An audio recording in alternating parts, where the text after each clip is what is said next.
สัพเพสัตตาสัตว์ทั้งหลายที่เป็นเพื่อนทุกข์เกิดแก่เจ็บตายด้วยกันทั้งหมดทั้งสิ้นอาเวราหนตุจงเป็นสุขเถิดอย่าได้มีเวรแก่กันและกันเลยสัพเพสัตตาสัตว์ทั้งหลายที่เป็นเพื่อนทุกข์เกิดแก่เจ็บตายด้วยกันทั้งหมดทั้งสิ้นอาภัยาปัชชาหนตุจงเป็นสุ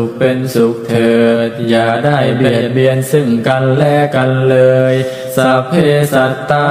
สัตว์ทั้งหลายที่เป็นเพื่อนทุกข์เกิดแก่เจ็บตายด้วยกันทั้งหมดทั้งสิ้นอานิฆาหนตุจงเป็นสุขเถิดอย่าได้มีความทุกข์กายทุกข์ใจเลยสัพเพสัตตาสัตว์ทั้งหลายที่เป็นเพื่อนทุกข์เกิดแก่เจ็บตายด้วยกันทั้งหมดทั้งสิ้นสุขีอัตตานังปริหารันตัวจงมีความสุขกายสุขใจให้รักษาตนพ้นจากทุกภัยทั้งสิ้นเถิดท่านทั้งหลายที่ท่านได้ทุกข์ขอให้ท่านมีความสุขท่านทั้งหลายที่ท่านได้สุขขอให้มีความสุขยิ่งขึ้นไปสัพเพสัตตาสัตว์ทั้งหลายที่เกิดเป็นชาลาภูชา